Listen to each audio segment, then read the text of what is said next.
Hi, welcome to Autograph. My name's Brian and today we're taking a look at the MG IM5 and the MG IM6. Are they going to be able to compete with Tesla? Are they going to be able to sway you away from luxury German brands? And are they going to be able to offer you the sales support that you've come to expect from bigger companies? Let's take a closer look and find out. If you're wondering why I'm not wearing shoes, we're shooting in a studio, can't wear shoes on the floor. The IM6 is 4.90 meters or 193 inches long. And if it looks slightly familiar in terms of its layout, well, it's a clear and obvious competitor to Tesla's Model Y. But they're very keen to point out that what they're going for is something that has a little bit more to offer. Now, the branding gets a little bit complicated. If you have a look here at the bumper, you may see something that you're slightly unfamiliar with. This is the IM logo. That stands for Intelligence in Motion. Now, if you're wondering, well, is it an MG? Isn't it an MG? That's kind of a complicated distinction. And the reason is that both of these companies are separate brands, but they're owned by the SAIC Motor Corporation, which is a Chinese company.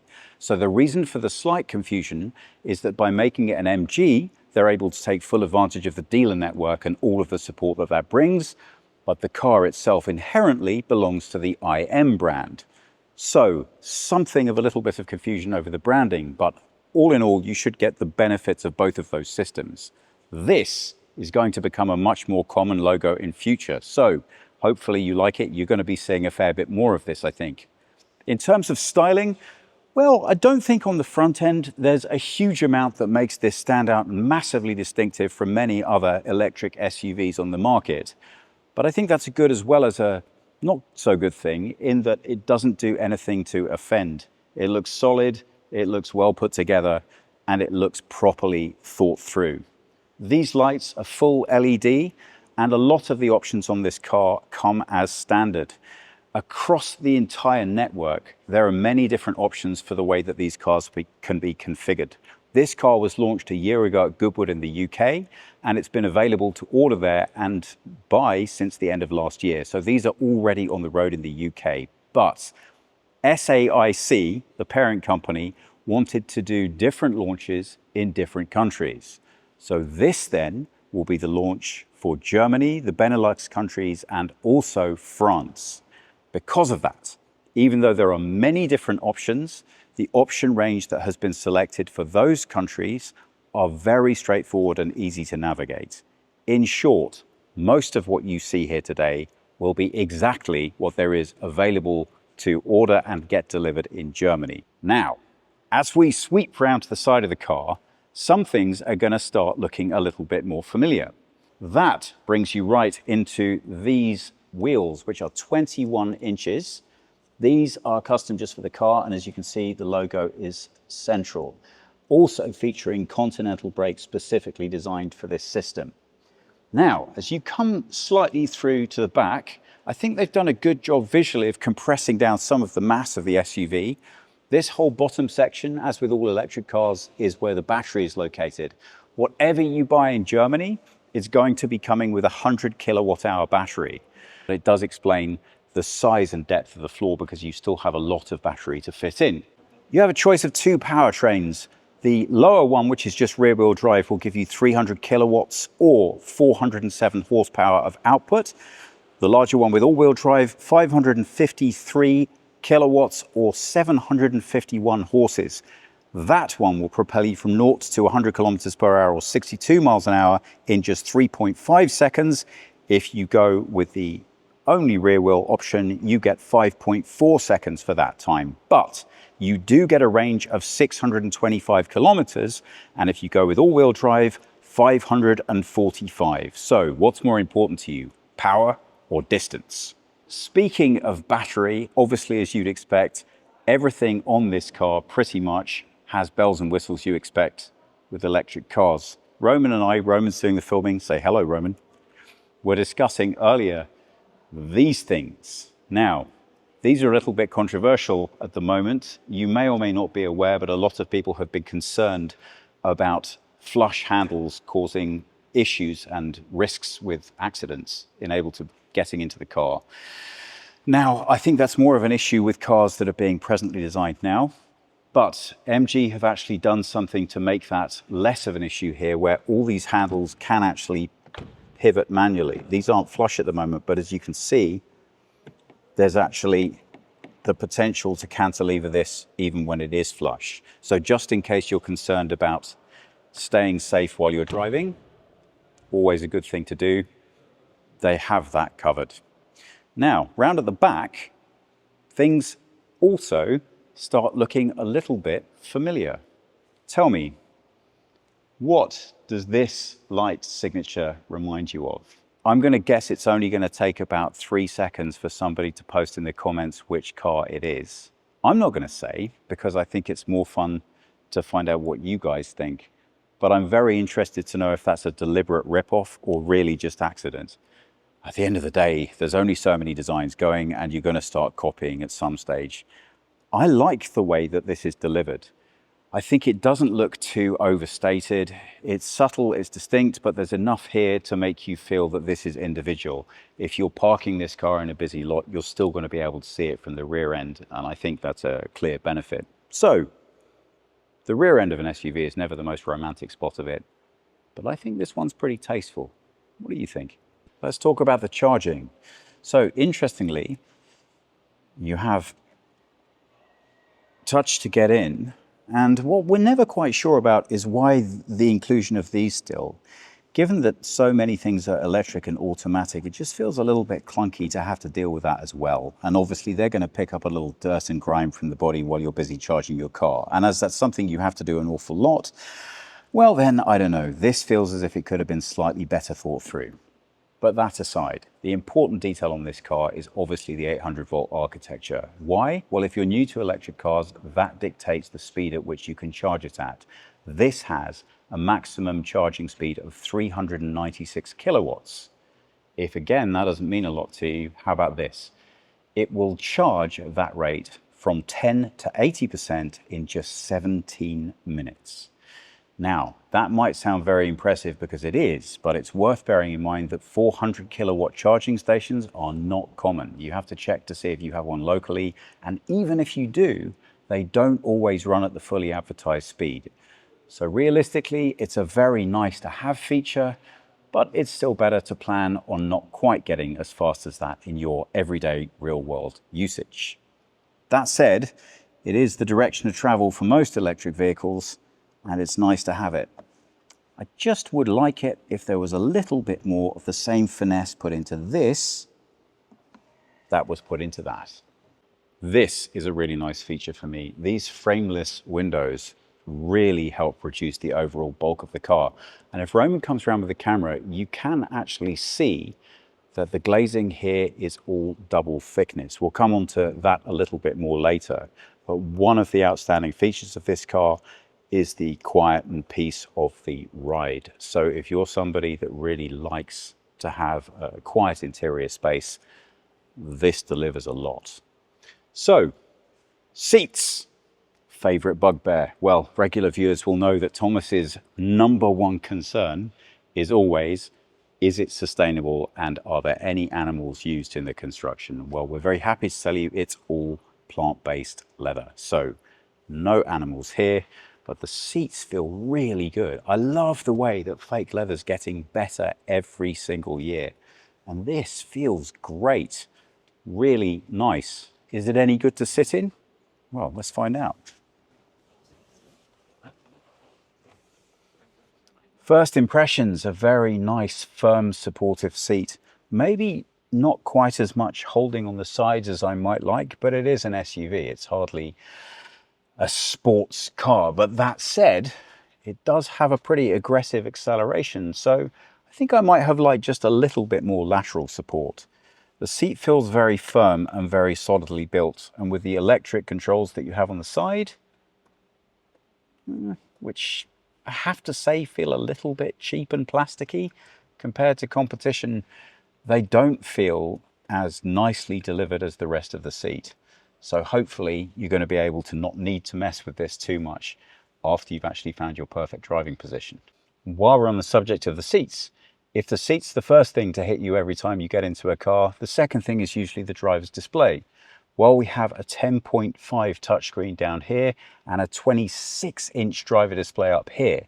Now, the reason they're relevant to the seats is if you find the traditional seat controls on the side a little plastic feeling, well, don't worry, they've thought of you, because now we have the ability to adjust the seat fully from the central infotainment system. I think this is a bit of a gimmick, but maybe that just makes me old. This is, after all, the way that things are going. It just feels, I don't know, a little counterintuitive.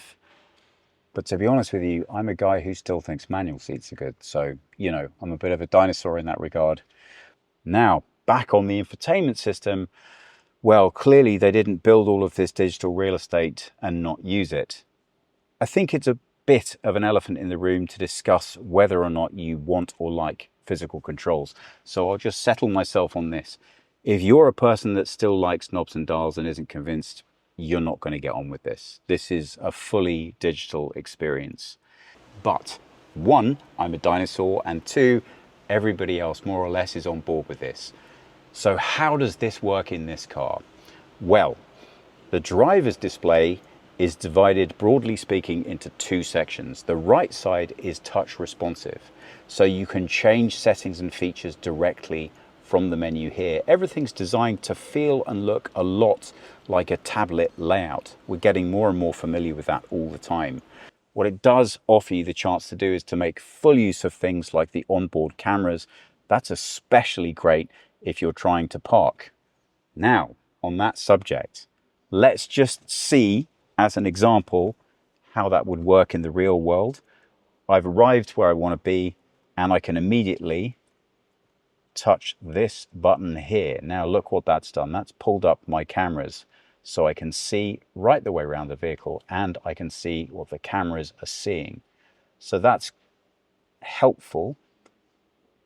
There we are, and we can see different views. You can get the most out of that system. The one thing they don't have at launch that I would have liked is they do have a feature that allows you to park the car, and then one that allows you to pull the car out of a tight spot, again, automatically. Many manufacturers have that. You push a button, the car comes to you. That doesn't exist on this car yet, but there is the plan to bring it in, and it has the tech to be able to do it. So if that's important to you, I wouldn't worry about it. It's coming soon, as with a lot of autonomous features. Now, while we're on that subject, it's a big benefit to customers that this car and the IM5 come automatically and freely with both Apple CarPlay and Android Auto. If you're a big AI fan, you might be aware of the fact that Siri is being updated on Apple, and that means that Apple CarPlay is also going to get AI features. And talking about that subject, this car runs on a Snapdragon, and it also has an NVIDIA chipset. All that means is it's the latest and greatest in terms of its performance. So you're buying into a future-safe platform, hopefully as you can ever be with tech, right? But I can tell you that the main warranty on this, and particularly the battery, which is the expensive bit, is 7 years or 100,000 miles. The interior, as you can see in this car, is a dark color. Now you can actually get this in a lighter gray, but you've got to buy that as an optional extra. It will cost you about an extra €750, around about that price point. I think most people are going to be more than happy living with the dark. It shows up scuffs a lot less. Now, in terms of the finishing, this is an interesting detail.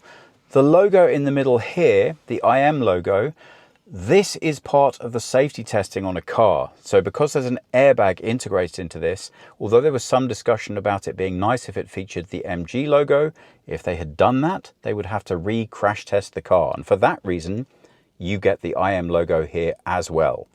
Steering wheel itself, it's comfortable, but I would say there's not a huge amount to write home about. These things look nice. How well the capacitive edges work in terms of the actual driving experience, though, at least it looks clean. Gone are the days of having 19 capacitive buttons that you can't see or feel. And in order to keep it clean and uncluttered, there are also 4 paddles underneath the steering wheel, 2 either side, and that's for making adjustments to your adaptive cruise control, among other things, while you're driving. So it's nice to see that kept clean and uncluttered. The finish here is sparse, as you can tell. If I get Roman to take a look up, both the IM5 and 6 come with this, a full panoramic roof. They're still calling it a sunroof. We used to call it a moonroof back in the day. I think I'm going to stick with panoramic roof because it's a pretty big piece of material. It doesn't have automatic or adjustable tinting, but it is a very nice feature and it does really help with head height, at least as long as you're in the inside of it. As we come slightly further down in the vehicle, this I think is a really nice feature. The way that the central tunnel in this car has been delivered is really clean, but also resonates high quality. Look at the way the material integrate this central screen. A lot of complaints about electric cars are that the displays feel cheap and basic, kind of like a crummy iPad. Well, this integration really changes that story. It just feels a lot more premium. And what I particularly like here is that it's narrow enough to keep massive amounts of usable space for both the driver and the passenger. Underneath this central console, there's a large storage space. Roman was keen to explain to me you could put a bottle of water there, but it is perfect for a handbag. I don't have one, possibly Roman does. It would sit very happily there. There's also a 12 volt, I should say, charge point back here, discreetly located at the back. Slightly higher up, there's a nice bit of storage here for just bits and pieces and your phone, and two reasonably sized cup holders. They definitely feel on the plasticky side of plastic, but for 90% of the time, you're not really going to be looking at that. And you can slide the armrest out of the way to cover them up. Overall, the front cabin is extremely high quality. It's very stylish. It's nice and subtle, so there's nothing here to irritate anybody. The seats are firm and supportive. The only question you're going to have is, can you live without the dials? Well, there's no point buying an SUV unless you have a couple of fine-smelling, vintage, gargantuan teenage people to put in the back of here. So will it accommodate them? Let's have a look. Well, I'm very pleased to say that the first glance tells you that the quality resonates throughout the cabin. This is, however, a very interesting feature that we have right here, because that 100 kilowatt hour battery that I've got parked under my feet has resulted in a slightly raised floor. The issue with that being, as you can see, that does mean quite a lot of lift underneath your knees, especially if you're a tall person with long legs. And don't forget, I'm a short person with short legs. My height is 5'10" or 178 centimeters, but I have a very long torso and very short legs. So if these legs look to you as if they could be a little closer to the seat, I can tell you, if you're over 6 foot, it's going to be a little bit unsatisfying. And that is a shame, because the back is really a nice quality proposition. Well, the glass roof means that there is ample space above my head, and the seats actually do recline a little bit, but that's not a feature that you can access without doing some form of gymnastics. There we go. You got to reach behind you. They're kids, they can do it. Not so much for your mother-in-law. She's going to need to go somewhere else. But good luck folding it up again. I think you actually have to be less lazy and do it manually. But I like having the option. I think what you would find is that for greater comfort, you're going to want a bit more recline back here. But the same very supportive seats, and it does feel like they wanted you to feel that this is a quality proposition. I know it's a small detail, but it's still a good one. The carpets are really deep, noticeably deep in this car. And they feel not only premium, but also really nice. I happen to be wearing socks. If you're wondering why I'm not wearing shoes, we're shooting in a studio, can't wear shoes on the floor. It's a little odd, but it does fully allow me to appreciate the seats and the carpet. So, USB-C charge point right here, and obviously controls for rear heating and cooling. These could be a little bit nicer. I think I would have liked a bit more of a quality feel back here, but I'm being a bit picky. Everything else feels nice. This resonates with the front. It's a very hard plastic, but as I mentioned earlier in the boot, that's not a bad thing because it's easy to keep clean. So whatever sticky horrors get left here by smaller people, they'll be easy to take care of. The seats have a 60-40 split. So if you're looking to fit something slightly bigger in the back, you can just flip down the seat. And I think I should be able to do that from here. I like the ability to do that without getting outside, because if you take these vehicles somewhere exciting for camping, then you can actually fully access everything you need to without ever leaving the space. And if the weather's not great, that's actually kind of handy. So you can see they're not quite full flat, but it does give you full use of the vehicle, which means you can fit pretty much anything in here you'd ever want to. So overall, the experience of being in the back is actually pretty nice, and it's a very practical vehicle. So whatever you find yourself needing to do with it, I'm pretty sure you're going to be more than happy, unless you've got very long legs. Well, as you'll know, one advantage of an electric car is you often get a frunk. Well, it's a pretty big vehicle, so you would think there would be a pretty big frunk, right? Yeah, not so much. So you've got a handy little storage space which can take a couple of different things rather than a massive motor taking up that room. Now, there are two different drive platforms that will be available on this. You can either have it standard in the rear wheel drive or you can have all wheel drive. But what's really important is whichever of those platforms you pick from, the battery is always going to be 100 kilowatt hours, and you will always get a very nice detail, which is all-wheel steering. What does that mean? It means it has a ridiculously small turning circle. Actually, unbelievably for a car of this size, only the same space required as in a Volkswagen Polo, if you can believe that. Well, now that's great if you want an SUV, but how about if you want a saloon? Well, that's where the IM5 comes in. And here it is. Now, most of those numbers stay the same. You're still going to get the 800 volt architecture. You're still going to get the 100 kilowatt battery. So the charging is exactly the same. What does change slightly is going to be the top speeds and the 0 to 100 timing.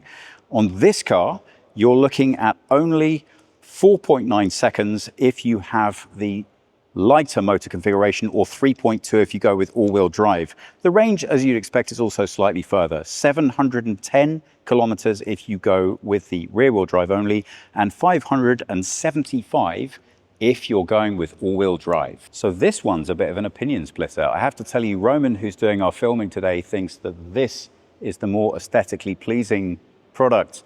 I like the SUV a little better, so I'm very interested to see what you think. The side profile is very sleek. Now, you may notice, if you're particularly sharp-eyed, that these wheels are 1 inch smaller. We still don't know yet whether they're going to be available all sizes on both models.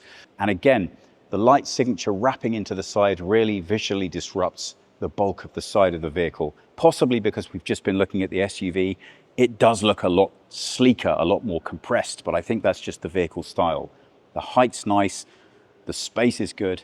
And as you will probably know from similar vehicles, you get a little bit more length on this. Not a huge amount, around about 1 inch of extra space at the back. But it does mean that stylistically, it looks a lot more comfortable. Now, round at the back, we have the same exact access that we had on the SUV, where we push this button for trunk access. But as you would expect, not quite so much room inside. 457 liters of load space in here. But look at that depth. Again, an advantage you get with a sedan, right? You can fit some pretty long stuff back here without needing to worry about the seats. Obviously, you're going to sacrifice a little bit on the load height, but there's still plenty of room. What you don't get on the coupe is any underbed storage. So what you see is what you get, unless, of course, you want to fold down the seats. As far as the interior finishing is concerned, it's very, very similar to the SUV as you'd expect. It does, of course, feel low to the ground, which adds a lot to the sleekness of the overall experience. I think this is going to be a very straightforward choice for you. If driving is your number one thing and you don't regularly have lots of people and stuff to transport around, with the additional range that you're going to get, the better efficiency, I think this is going to be a very good pick. But the other one has more utility, so it really does depend on what you need it for. You're not compromising anything in terms of what you get with the car, so it should be a nice, easy choice for you to make. How about the back though? Is that any different? Well, this feels a little like deja vu too. Thanks to this canopy, you actually have plenty of headspace back here, and you really don't feel you're compromised in terms of room because of the fact you're in a sedan. But the same issue with the legs. So again, if you have particularly tall rear passengers, it's just probably a good idea to check them for comfort before you commit. A little bit less in the way of rear seat comfort, but to me, I like this. It feels a lot more, I think, what I expect I have a higher expectation of the back of an SUV, so consequently this is much more in keeping with what I'd be looking for in the back of a saloon. Little differences. Here, instead of having plastic catches, you have cloth straps to pull down the seats, but the same geometry applies. You've got a 60-40 split. It's very easy to get to where you need, and there really is plenty of room back here. In keeping with the massive amounts of space in the boot, you can extend out a very long way indeed. And I think it really does make the choice a very simple one. What's more important to you, driving experience or utility? I think it comes down to that. If I lived in the middle of the countryside where the roads are terrible, I kind of do, then the SUV for me is a no-brainer because I can put anything I want in it and I'm not frightened of the road conditions. It's just great. But if I lived in and around town or I had long commutes to do between big cities, this is my pick. Better range, it's going to be more comfortable to drive. And all of the nice additional features on it, I think, are going to feel a lot more executive in this car than they do in the SUV. That's just the nature of the car design.